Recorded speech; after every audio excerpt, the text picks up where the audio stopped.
Okay, well, after the usual travail of making connections, it's almost like you really are in the Midwest, and I really am on the Pacific Coast, despite the Yeah. wonderful electronics that we work with.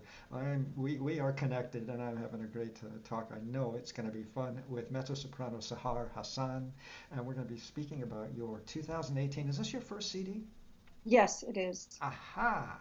So that's going to be special. Your first CD, 2018 Centaur release. It's called The World's Highway. We're going to find out about that. And you are joined by members of Ladyslipper Ensemble. You're going to tell me a little bit about Ladyslipper Ensemble and your relationship with these people.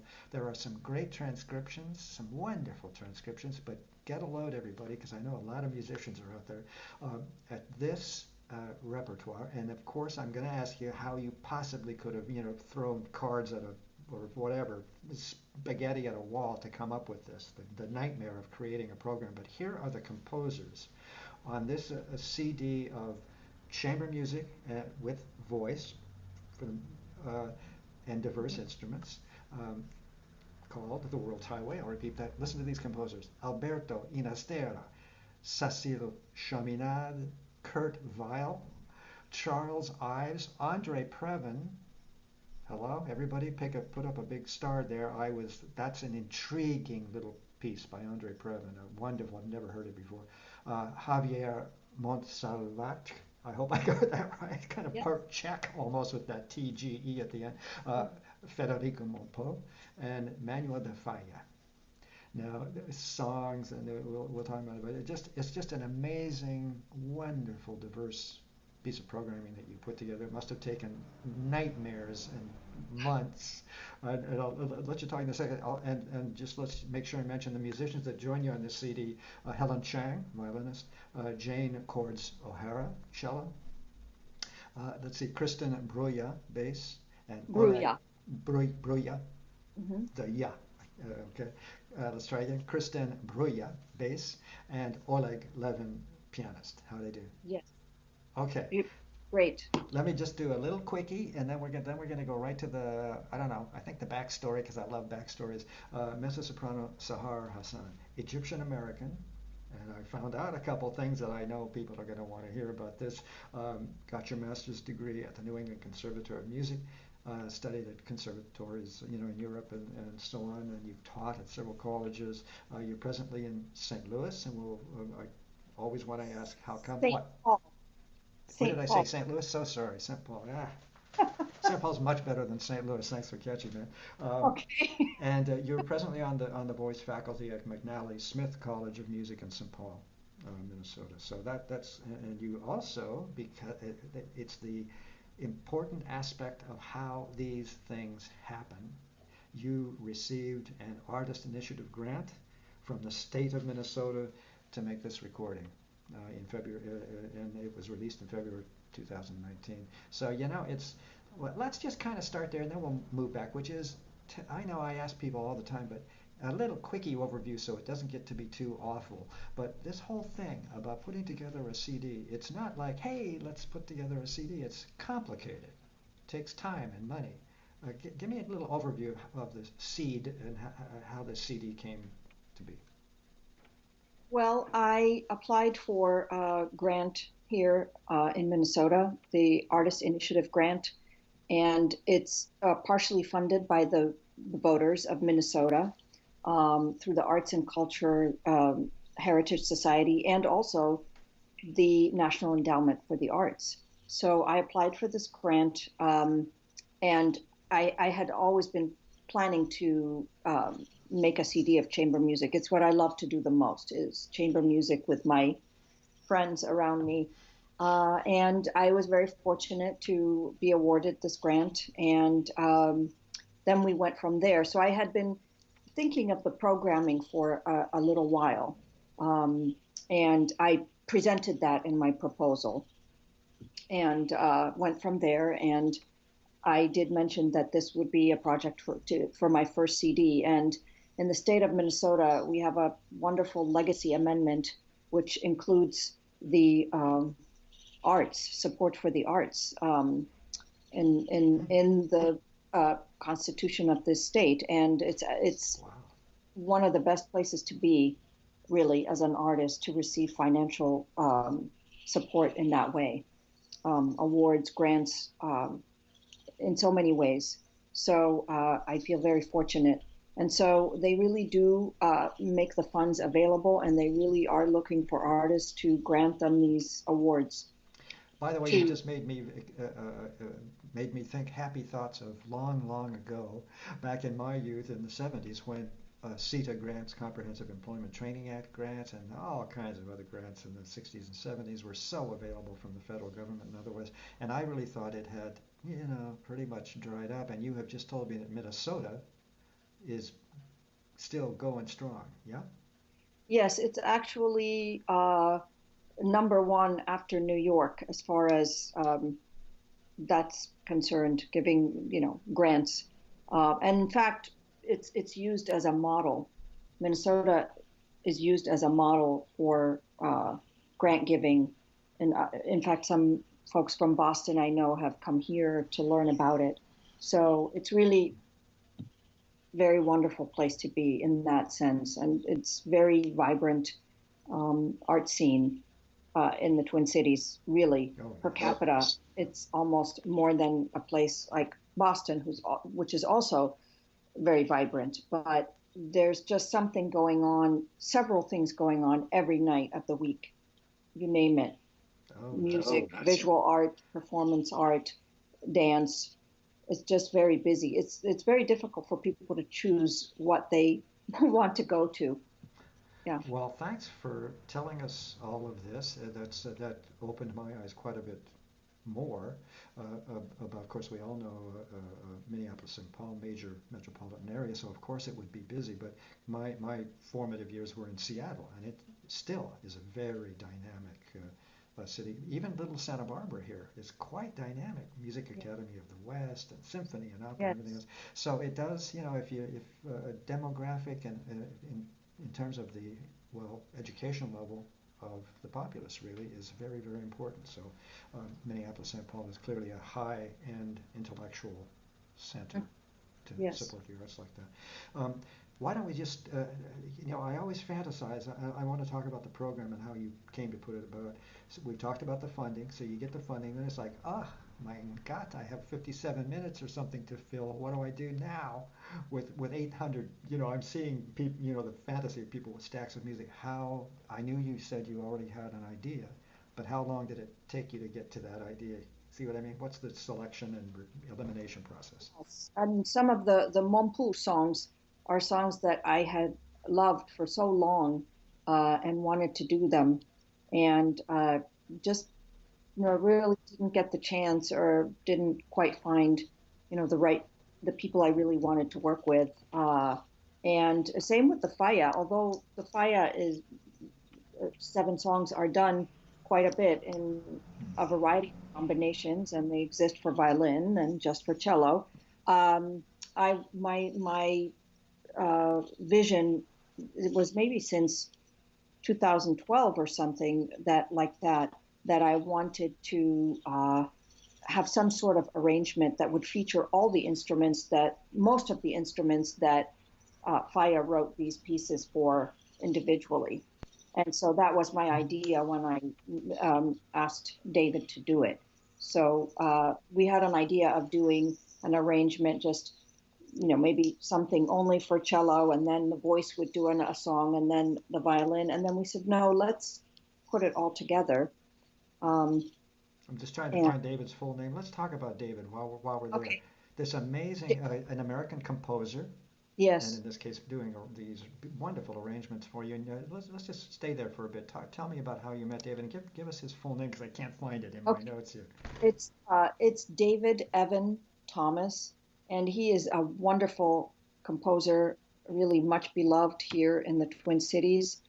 Um, Incredible songwriter, goes really from the text first, but he's written absolutely beautiful piano music, chamber music, and if you just Google him, it will send you to his website. Yeah, Um, I'm gonna put it up also on your page at Great. performingartsreview.com, That- dot net. because oh, let me get that clear. Performingartsreview.net. Sorry, because it's very important. I went to his website and had a look. So he has his life in music as a composer, of course, but for him to do you this wonderful favor, and he has transformed my own thinking about a few things. We'll get there in a minute, but did you collaborate with him in any other projects earlier, or how? Yes, I did. I did, perform some of his songs with him, and then I did a project that he had put together here in the Twin Cities, a very beautiful poem called "Give Her the River," and I just performed it last summer. So I have programmed his songs on my concerts in the past, and sometimes he has been at the piano. So that's really, Nice. really lovely to have the composer playing. Um, now, and so you had How asked did me, you go about doing the cut? How did you and come how up with this program? okay. Uh, um, well, I, I, I wanted to have, first I started with the idea of chamber music, which I really love, but also chamber music, particular chamber music that I really love and enjoy singing. And that's, near and dear to my heart. So that's what I usually go from. Because I think that when I have music like that, then I will definitely, hopefully, That's perform it right. better and perform it better with my ensemble. Um, By the way, that's the and only way to go. We all know yeah, this. I mean, there must be complete commitment. right, You know. right. And it's just, and I'm fortunate to work with these people because they are friends, but colleagues, and they're really committed to making beautiful music. Um, and so that's how I went with that. Um, I did have the Charles Ives songs from David a little bit before that. Um, but for the CD, I did ask him for the arrangements for the Faya. Um, and then, as I mentioned, the Mompu are pieces that I wanted to do for a long time. Um, Also, South American music um, is just, music from the plains like the Ginastera and Guastavino and Gardel and all those people are the composers I just love. So It makes me wonder about the Egyptians, on their straw boats colonizing, I yes, mean something DNA. yes, Anyway, sorry, it's all crazy. yes, definitely. Because you But clearly have an interest and a taste and also a voice well, thank for you. this kind of repertoire, for the Defia, for the and so on and Mumpo and so on. Yeah. Anyway, I sorry. do, I do love it. Yes, I mean, I really feel like um, somewhere in the past it's there, and part of it is my parents too. They love music, and they specifically loved Spanish music and still do, and flamenco repertoire. And There so you go. when I was younger, there was always that music. There was, flamenco Yeah. guitar, Spanish music, rhapsodies, Brahms, Romanian, this kind of thing playing in our house. And so I think it just really stuck. And I do feel a particular affinity to Spanish music because of all the Moors and Yeah. it Exactly. Yeah. sounds Something. very Arabic in some things, especially the Faya. Yeah. And so it Which is so, feels of course. like home. The Moorish Empire and Spanish Yes, Moorish influence, all that. It's yes. fascinating. And you're quite right about influences as a youth. Thanks for telling me about that little bit without my having to ask. Actually, wonderful. Also, I don't know if we mentioned that your parents were when you were a child pursuing advanced degrees, doctorates and masters and so on in various sciences. So you're not coming from dummies. You're coming from some pretty good stock. It sounds like to Right. me. And about influences, I thought about this a few weeks ago.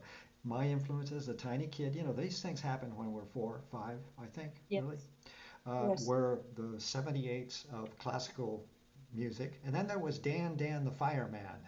And it's a good thing I didn't go that route. Instead, I went classical music. But, it could have been either way, probably. Um, let's talk what we sort of touched. Well, let me see. I'm trying to figure out where to begin. Let's.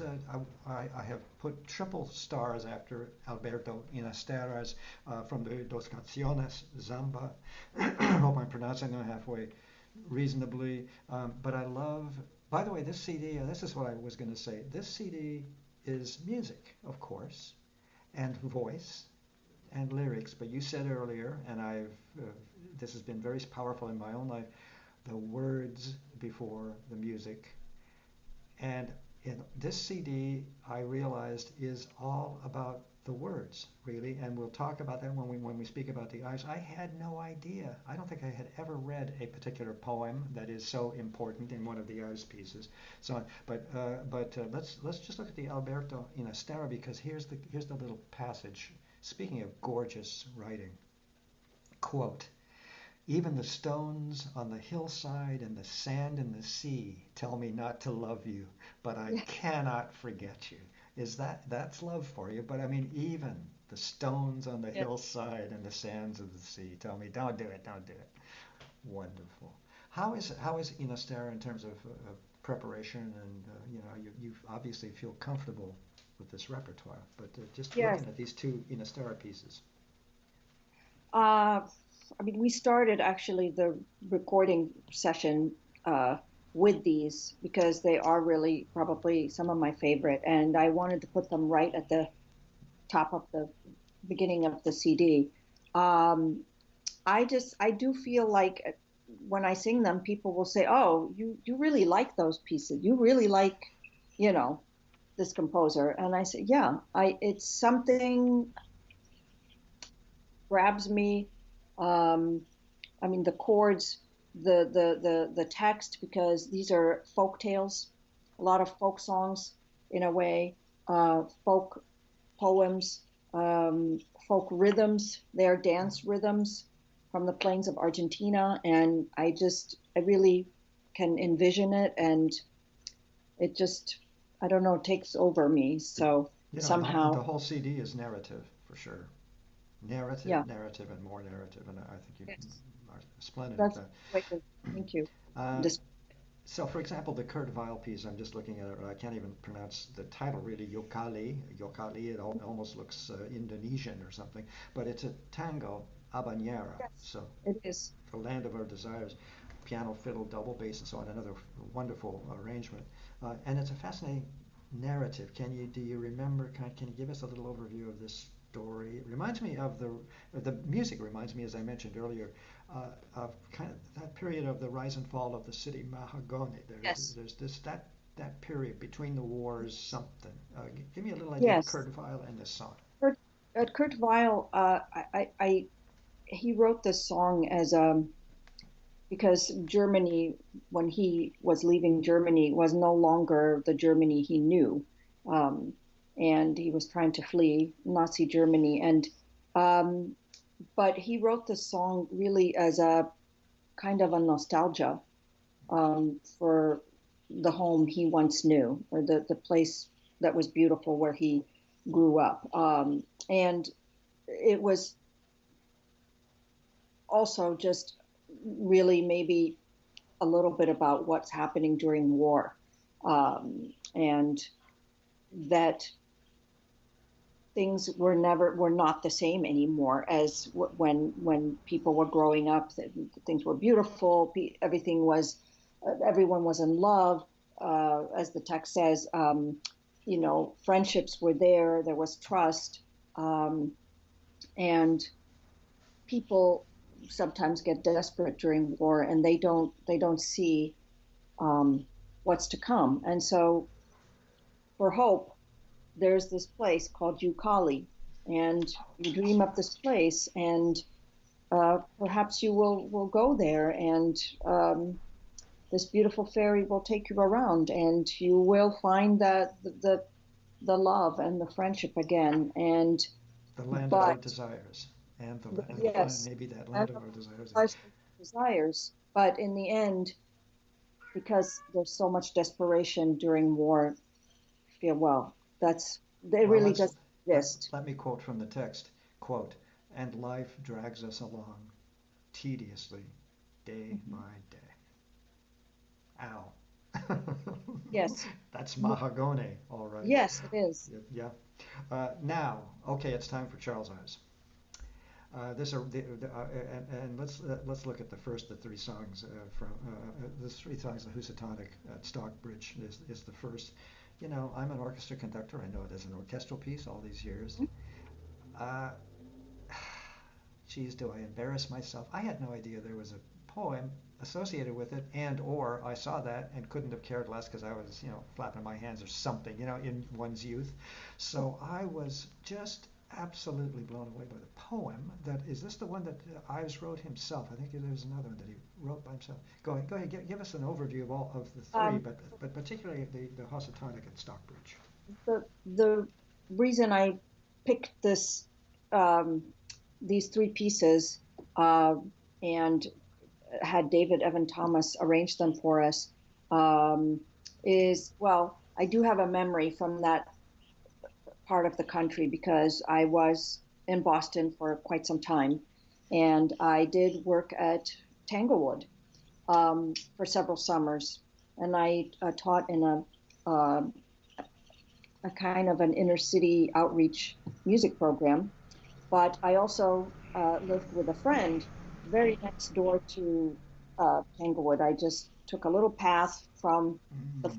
and I went to the concerts at Tanglewood. So I was very spoiled. And this is Liz Quinn, my dear friend Liz Quinn, and she would take me all over the Berkshires, and I really got to know this beautiful part of the country. And so we went to a restaurant one night and had dinner right on the Housatonic, and um, and I just Stockbridge and West Stockbridge. I just always think of them, and I remember this my friend, and it just feels a little bit like home. That's why I this poem meant a lot.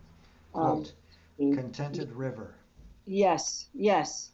Uh, In the dreamy, excuse me, contented river in the dreamy realm. You know, and there are yes, photographs of that yes, river. It's all wonderful. By the way, the piece itself we know is kind of haunting and has yes, wonderful it effects. is. But in this arrangement for smaller group of instruments, fiddle, cello, non vibrato, piano. I mean, that whole opening is just so Hmm. almost floats like kind of a fog over the It's river or something. very, very much. And I've been to that area, all different seasons of the year. I've been there in the summer, I've been there in the fall, and in the winter, and it's beautiful at all times. And so I've seen that geography from all different standpoints.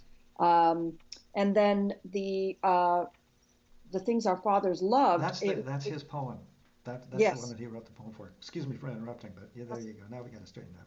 Go ahead. Uh, and that also reminds me of because where I stayed with my friend was Lenox, Massachusetts, which is where the orchestra is rehearses. The Boston Symphony Orchestra rehearses at Tanglewood, and that image in my mind, the center of Lenox, is just really makes me think of this poem, or the poem makes me think of Lenox and even Stockbridge and just those charming New England Americana. You know, Uh, from what I read, you know, just recall at the top of my head from reading about Charles Ives, this was a man who really longed for a time even before where he was. And most of us say, oh, yeah, well, you know, he lived in the turn of the last century. How, you know, but he really longed for the 1870s, the days of his youth. And he thought yes, the world was going to hell in a handbasket, even in the 19 teens. It's fascinating.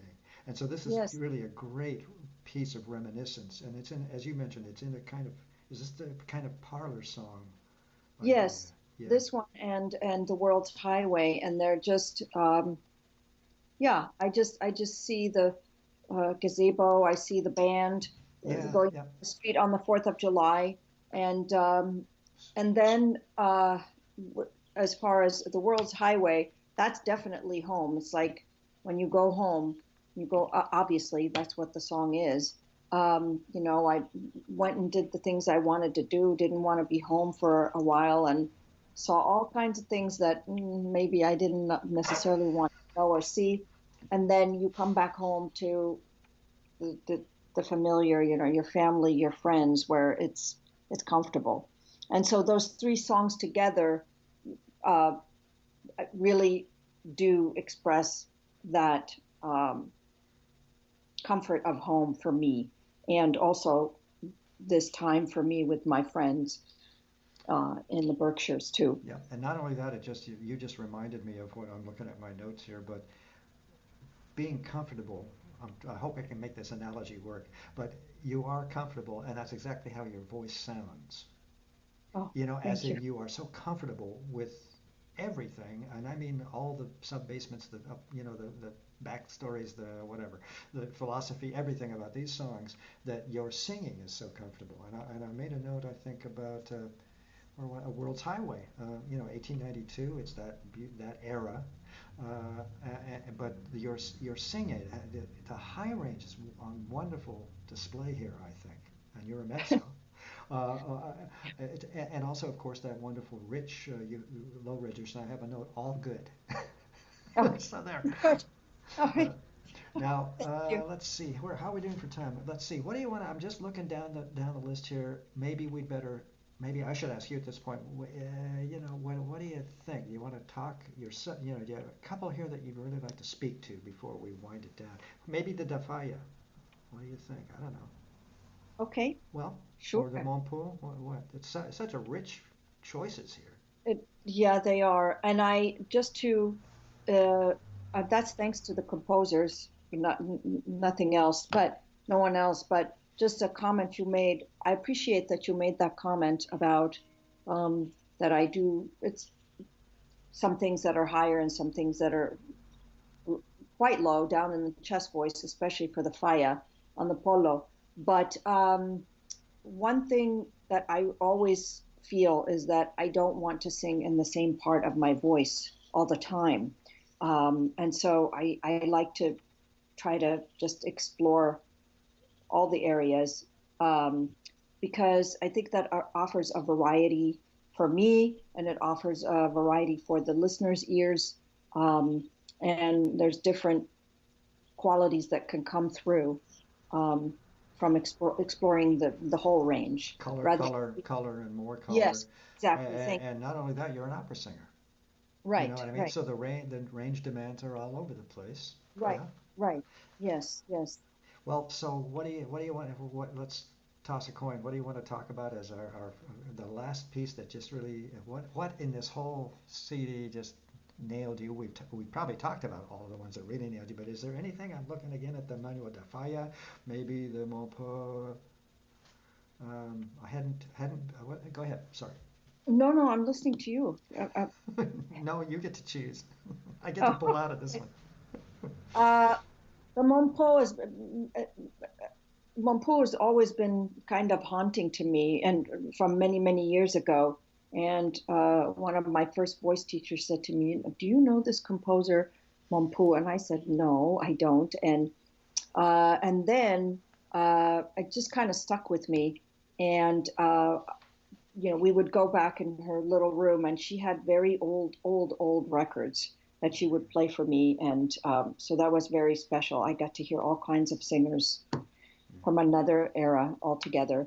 Um, and then I moved to Boston to go to school, and I met some friends from Barcelona, and I said, "Oh, Monpou," and then, of course, and so they went back to Spain, and a couple of years later, I get this record, LP, actually, an old LP of Monpou songs, and they just remembered and they sent it to me, and Oh, so wonderful. it was just kind of a journey with Monpou, and then I did not learn them and I did not perform them, but it just kind of stayed with me for a long time.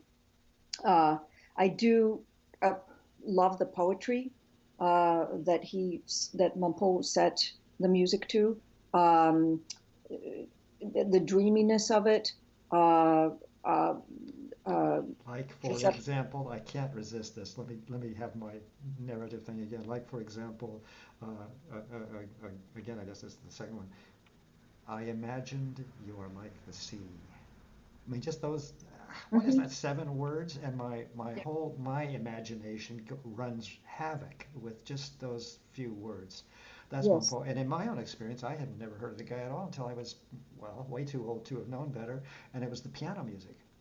And Yes. Also, that's and the gorgeous. piano music just grabbed me, always has, from that Yes. moment on. And I think that's the magic about Monpa. Po, I can never get it right. But there's something there that just goes right to the heart or something. Yes. Yeah. It's just it sure does. And just I don't think anyone could have set those poems uh, any better than Monpou because the poet I think it's Joseph Yanès or he this was in the 20s when he wrote two books called poems called Combat del Somni, which is the Battle of the Dreams, and it's because he had lost a beloved female figure in his life. We're not sure who, and he, from the grief and sadness, he just couldn't sleep, and he developed insomnia, and he had all these dreams, and so he put them down, and they became poems, and I just I just cannot imagine how Monpou captured that so beautifully, but he did. And we want to give special credit, not to be too mundane here, but Oleg Levin, your pianist, Oh yes, throughout the CD, especially the songs that are yes, voice and piano, he's wonderful wonderful. sensitive playing, just incredible. And He's I was I kind can't. of expecting you would discuss. I'm not going to talk this to death, I promise. That's But I good. now see. I was kind of expecting you to want to chat to select the Manuel de Falla, but I know better now, because everybody knows the de Falla. So you centered on, and as you spoke on Mon Poet, and as you spoke, I remembered once again, having listened to these also today, what a special composer this man is. There's something there that takes, I think, captivates everybody. So that's great. Anything else? Because I'm going to wind her down. Are you any? Hey, what's going on next? You're in St. Paul. The money is Uh, flowing like crazy, apparently, in Minnesota for the well, arts. just that grant, but um, well, we're looking at the ensemble, Ladyslipper Ensemble, is made up of two groups. One, the group that is on this CD playing with me, but there's also an early music component of this group and totally different players playing early instruments. And our next project is to make a CD of 17th century songs, which are Mm. equally as beautiful as something like Monpou. They are just we'll have some lully for sure, and our gamba players and lute players will be performing some instrumental music on this as well. And so we are looking at recording that in the fall. We do have a composer who is we commissioned to write a piece for our ensemble who's not from the Twin Cities. And so we're going to be premiering that in the spring and premiering a local Twin Cities composer's piece also in the spring. Not David Evan Thomas's, but so we're enjoying that as well. And When I first met you, I saw the photograph of the whole ensemble. yes, So until the CD arrived, I was expecting, a whole the whole ensemble and some, I don't know, some Baroque music or something. I mean, you just threw yeah, threw me completely for a loop, which is yes, we are wonderful. often people say, oh, okay, so. And But what I want to clarify though is just I'm not still not quite clear. You are part of Lady Slipper Ensemble, or founder, or artistic director, or dare I give you I'm such I'm title? the founder. I am one of the founders, but I and now I am the artistic director. And yes, so Okay, um well that is so good. I'm so glad I asked, because I still was a little in doubt. Now we know you are artistic director yes, of Lady I am. Slipper Ensemble, uh, and but what a great idea, and what malleable is the word I want to struggle with. What a malleable ensemble. because you have Yes. just done this CD with that component, and perhaps in the fall you'll be doing a Baroque Yes. CD. Ah, fantastic. Okay, we have just talked. By the way, all of this, everybody, I hope knows by now, will go up at you will have a page at performingartsreview.net. We'll have JPEGs and how to buy the CD and where to go and all that stuff, videos, everything we can slam on there to grab people's attention. That's the whole idea.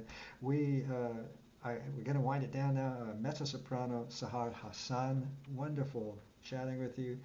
The conversation has been about the 2018, your first CD release on the Centaur, label The World's Highway.